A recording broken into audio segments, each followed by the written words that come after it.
Hey, good morning, everyone. Welcome to your SideQuest Contact. We're going to be talking about now part 7 through our Running the Game series.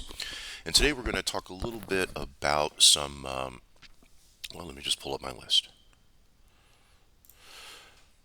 I'm going to go over some house rules that I like to use that may be, beneficial to you in your games.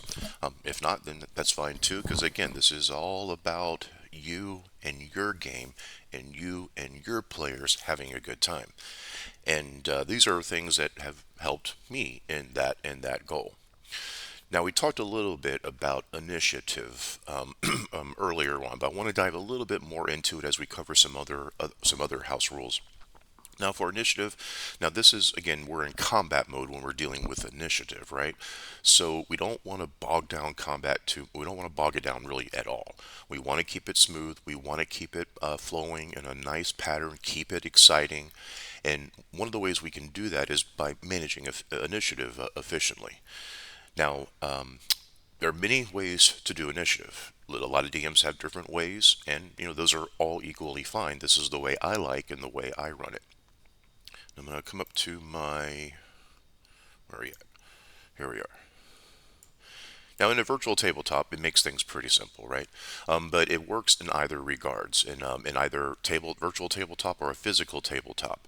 But the way I do it is, let me go back here. So all players roll, right? All the players roll for initiative, and then the opponent, their opponent with the highest initiative rolls for the group,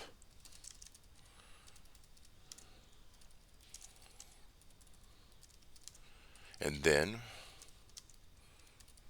I just go down the list. And everyone on the opponent side goes when it's their turn. So all opponents go on opponent's turn. And yes, I see I spelled that wrong.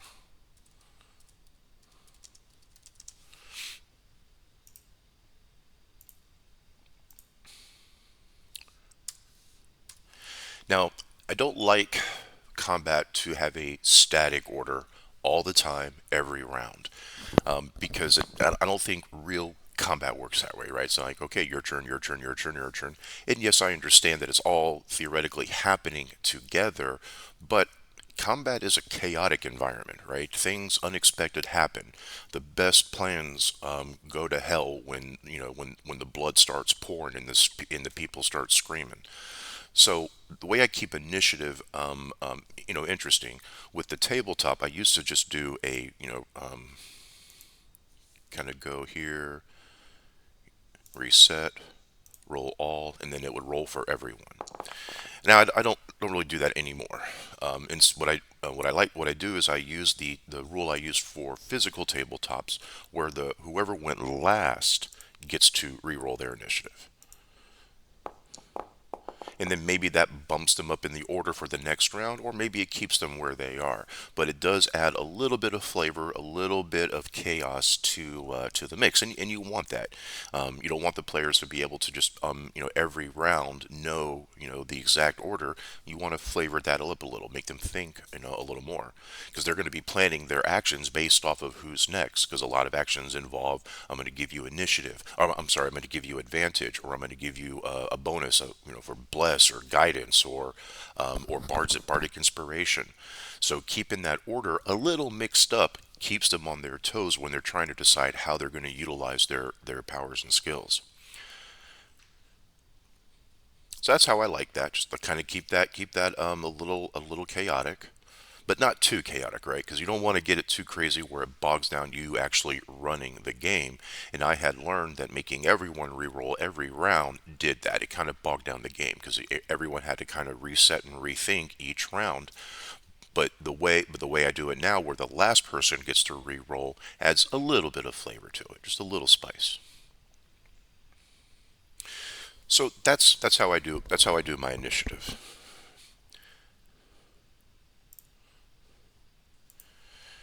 Now, let's talk about natural ones, natural 20s. Now, this is for a D20 based game, D&D, or any game that's kind of 5e related, or if you're running an older edition, third edition, second edition that still uses a D20, this applies. It also applies to games where you don't roll a D20, but maybe some other dice through the mechanics of the game. Whatever the mechanics are, there's a critical failure and a critical success. A natural 1 or a natural 20, as we used to call it. But in other games with other dice, there's still some mechanic for some kind of critical failure or critical success. To keep it simple, we're going to talk about how D&D, but I do use this concept through multiple game systems. Now, in this, we also kind of divide it down into combat and non-combat, right? Let's start with combat.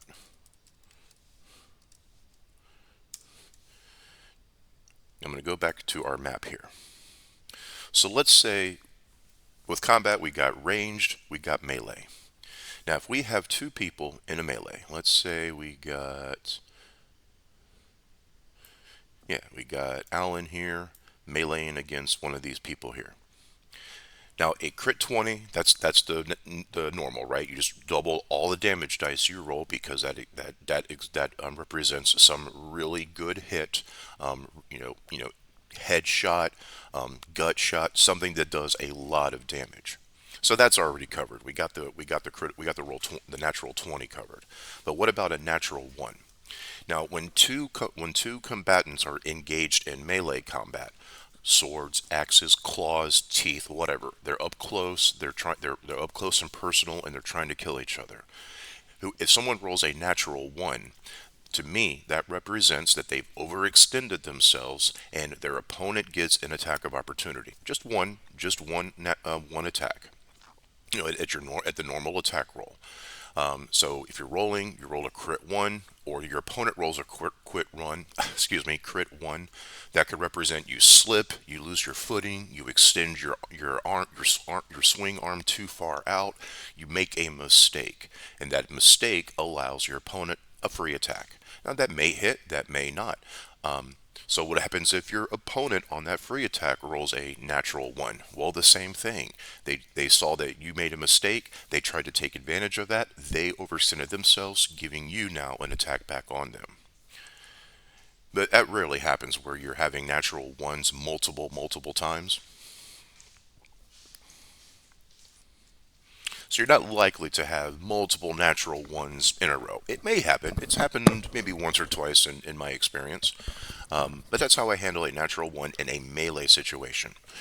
Let's say we're not melee. Let's say we're doing ranged combat.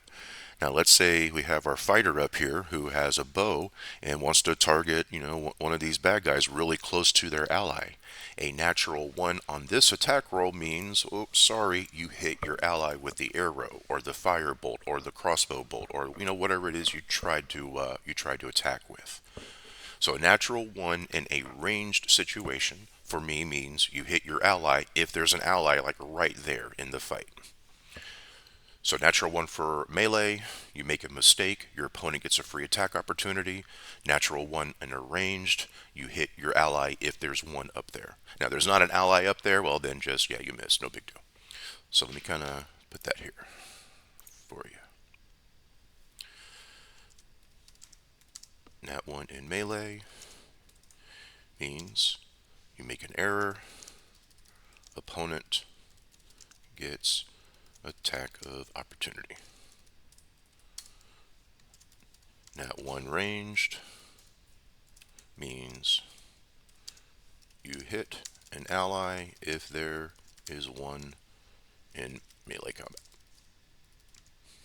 with the opponent.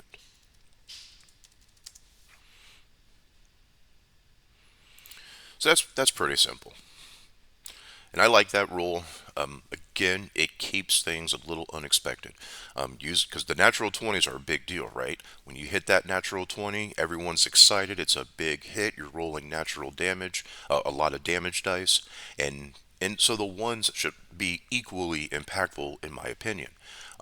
You roll a 1, that indicates an error. You make a mistake, someone can capitalize on that mistake, or you hit your ally by mistake. Now, let's see. For non-combat roles,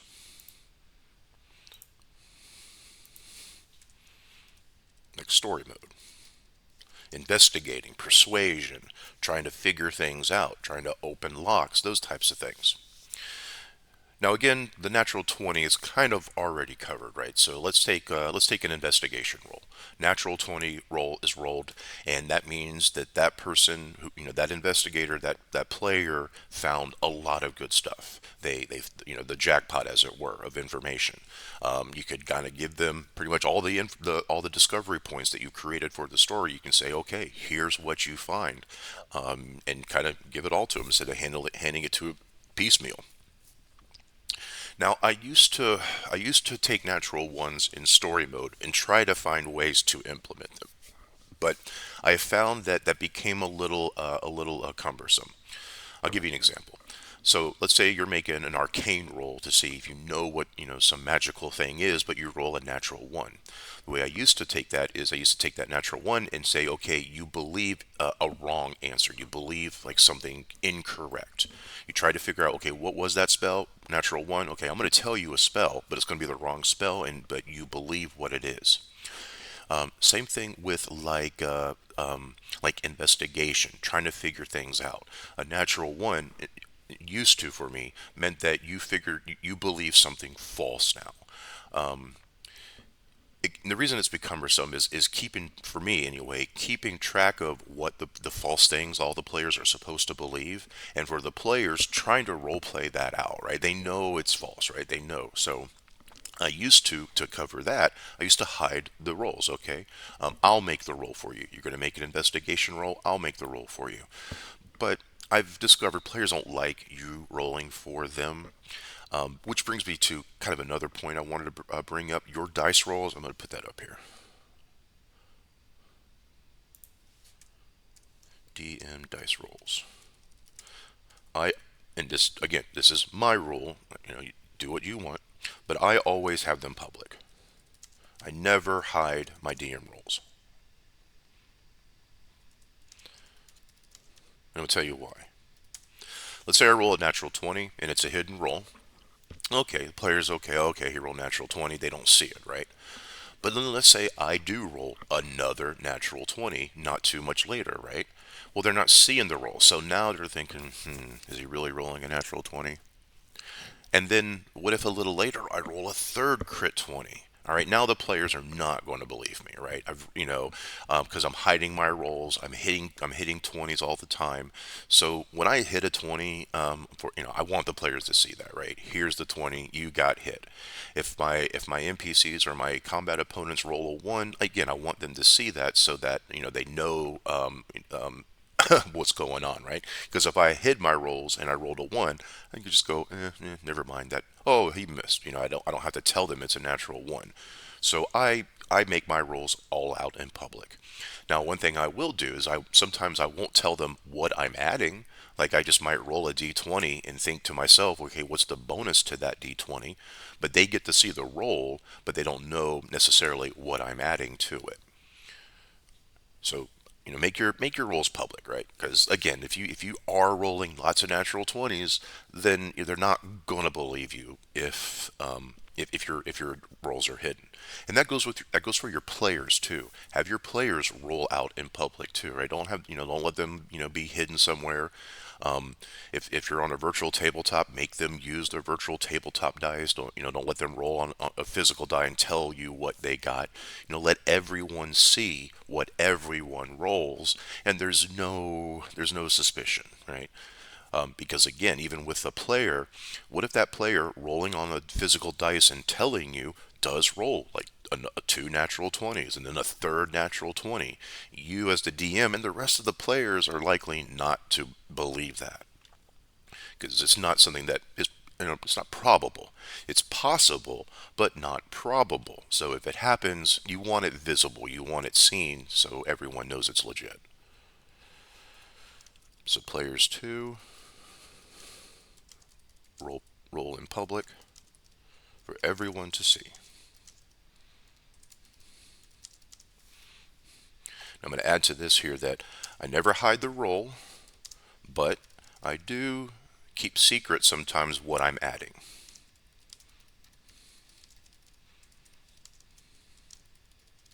to the roll, the bonus. So that way, if I hit a 20, they see it. That's a 20. I'm not fibbing. I'm not lying. You got it. That's a 20. So that kind of pulled us off topic of the natural ones in a non-combat situation. To kind of sum that up, what I decided to do is I decided just to not do anything with natural ones in a non-combat situation, because if you do it, you either have to do it all the time or none of the time.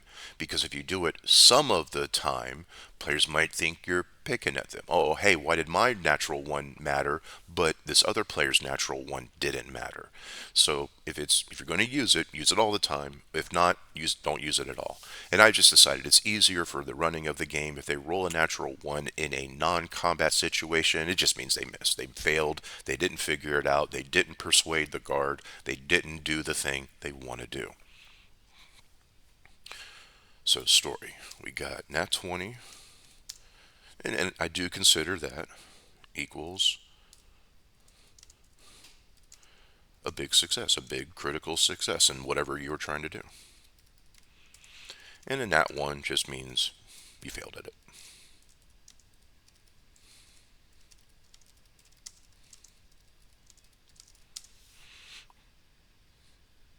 And I don't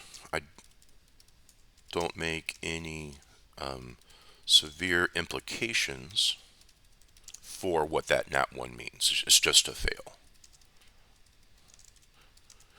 Whereas on the combat side, a nat 1 does have a game related result.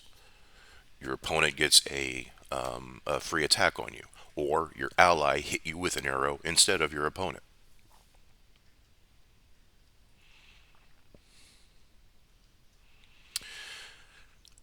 Okay, so let me let me kind of get this up here. Take this out.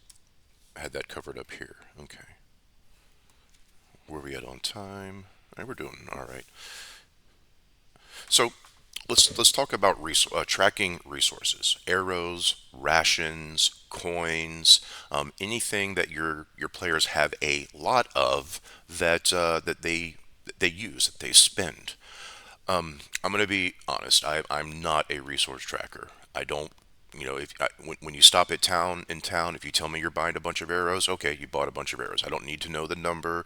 I'm not expecting you to check each arrow off as you shoot it. But as long as it seems reasonable, right? If you're out in the wilderness and you're out there for months and months and months and months, you're gonna run out of stuff, right? You're gonna run out of stuff. I do track, I do, make the characters track their currency, their gold, their dollars, whatever money they're using for whatever game they're playing. We do want to track that, but I'm not so much onto ammunition, rations, things like that.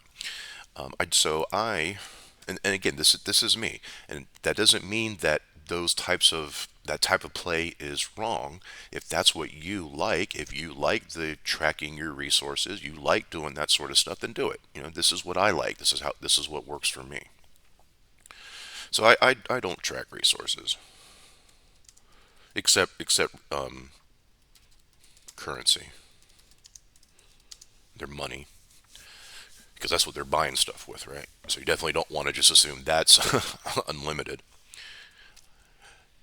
Now when I now there The exception to that is when the resources matter. This often matters in a horror which a game which needs a lot of stress. One of those elements of stress is watching your resources go down and down and down, and knowing that they're not going to be replenished anytime soon. And that, which kind of brings us back to this. So I don't track the currency. I'm sorry, I don't track the resources if it's assumed they can be replenished.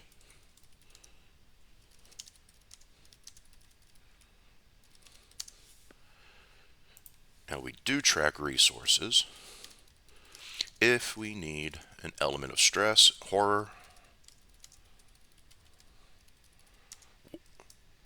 as we watch those resources dwindle.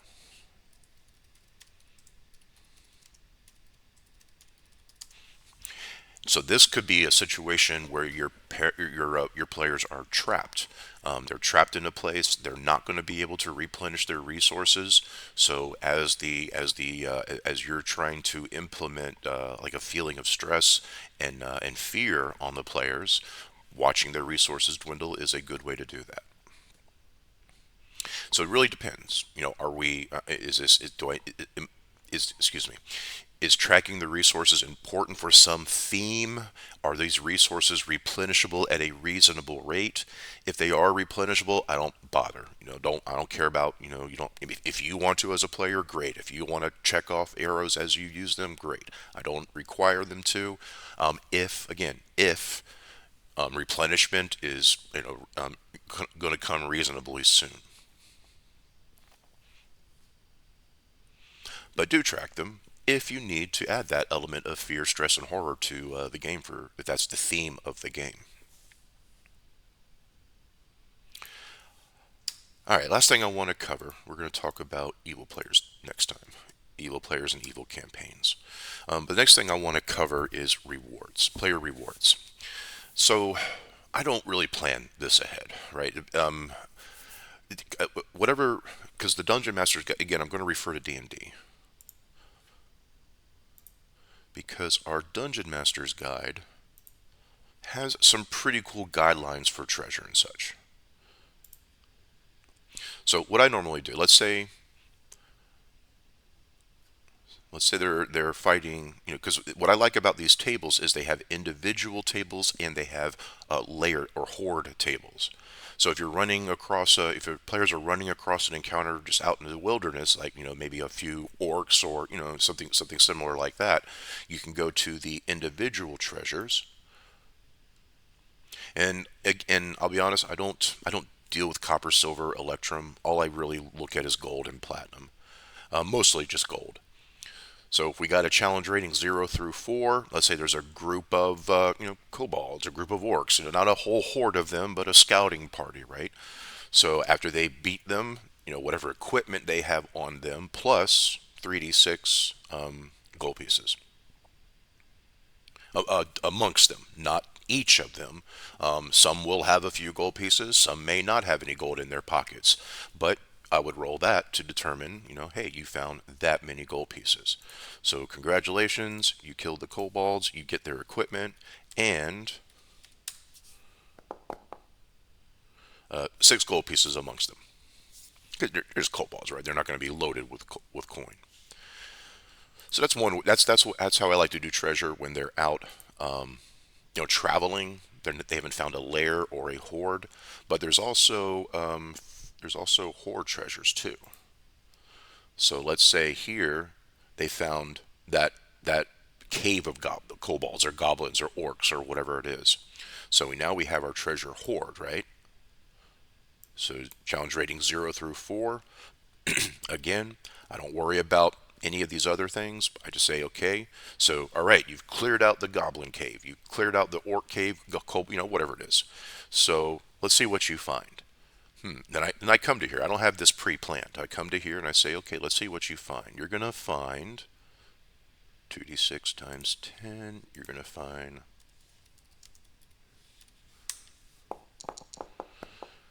you're gonna find small chest with 70 gold pieces in it. You're going to find, and then I'll tell them you'll find some valuables. I don't have to list each gem. I just say you find valuables, gems, jewelry, art, fancy stuff. You find some of that. So let's see what they would find. That's a D100 roll.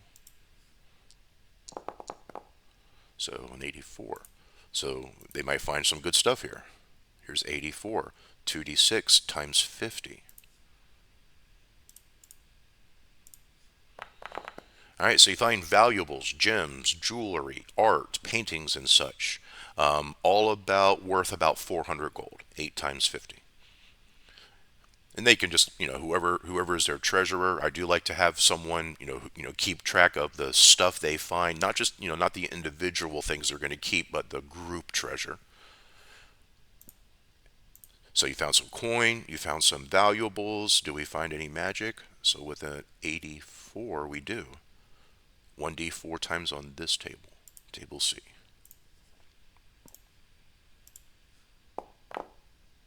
Oh wow, they found four things on table C.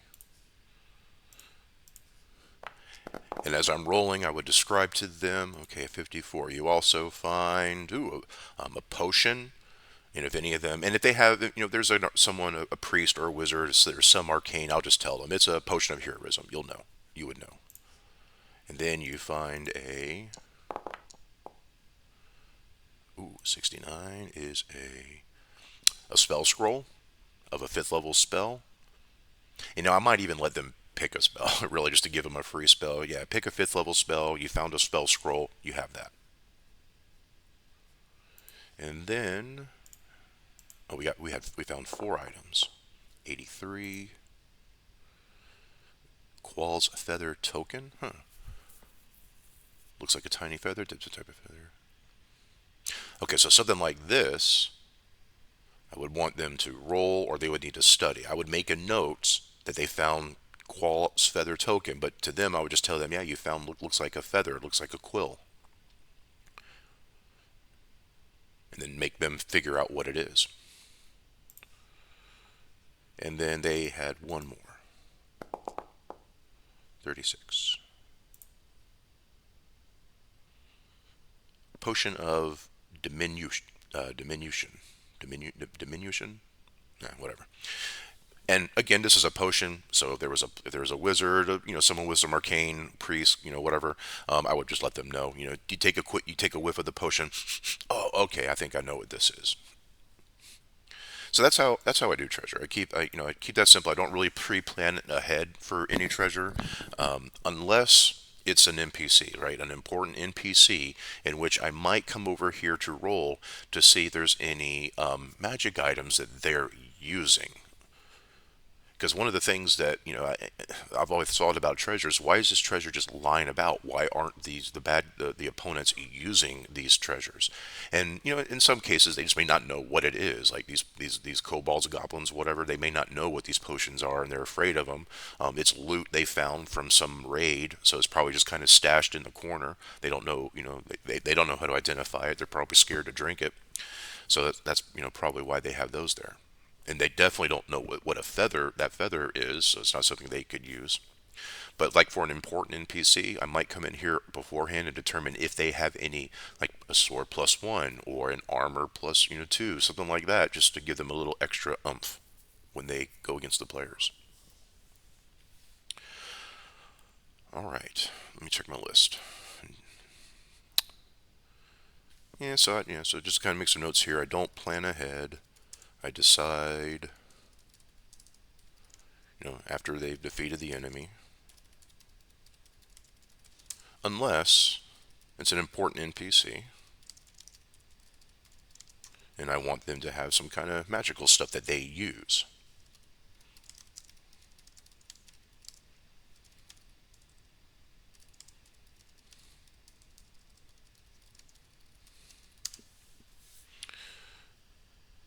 All right, so I think we covered some good stuff today. A lot of minutia stuff, like dice rolling, how to interpret and how to use certain dice rolls, tracking resources, player rewards. And our next one, we're going to have an interesting conversation. We're going to have a conversation about evil games, and evil players, and how we keep that manageable. All right, friends. Well, I hope you enjoy the rest of your day. Thank you once again for hanging out. I really appreciate your time, and I hope to see you again next time. And have a great weekend. See you later.